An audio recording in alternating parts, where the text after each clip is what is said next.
হাউসে GMVN restaurant. ভাই আমার জন্য দুধ নিয়ে এসছে। এইটুকু ট্রেক করেই বেশ সুন্দরভাবে দুধ খিদে পেয়ে গেছে। তো আমি, ভাইয়ের নাম अंकित राणा। অঙ্কিত রানা, আমি সৌরভ, আর লাইভ হচ্ছে এখন। হ্যালো, हेलो शेर। Thank you for your nice gesture. তো এখন যেটা ব্যাপার হচ্ছে, এই জানকি চাট্টিতে বসে, জিএমভিএনে বসে আমি একটুখানি দুধ খাবো। ঠিক আছে, মানে চা নয়, কফি নয়, শুধু দুধ। কোথায়? জানকি চাট্টি জিএমভিএনে বসে। আহ আহ আহ এই দুধ খাওয়ার যে কি আনন্দ! ভোর 5টায় বাড়ি থেকে মানে বাস ছেড়েছে, দুপুর 12:30টায় বারকোট, সেখান থেকে আবার বাসে করে জানকি চাট্টি 4:30টের সময়। চিন্তার বাইরে, মানে প্রায় 12 ঘন্টা বাসে।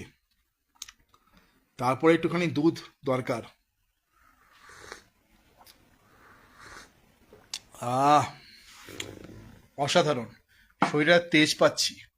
টেম্পারেচার এখানে বেশ কমই আছে, কিন্তু আমার তো জানেন বরফ ছাড়া ঠিক ঠান্ডা লাগে না। তো এই বরফের দিকে যাব। আগে পরিবেশটা দেখাই। এই যে, এই হচ্ছে পরিবেশ, অনবদ্য পরিবেশ জিএমভিএন এর। এখান থেকে পুরো পিক সব দেখা যায়। আমি যে ঘরটা নিয়েছি, সেই ঘরটা দেখতে পাচ্ছি ওইখানে। এ দেখুন, এটা হচ্ছে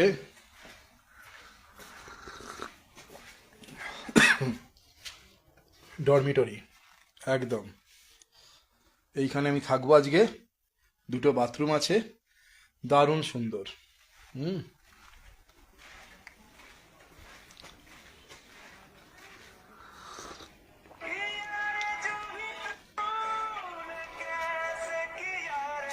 এবারে ফোন এসছে, ফোনটা ধরি, তারপরে আবার আসছি।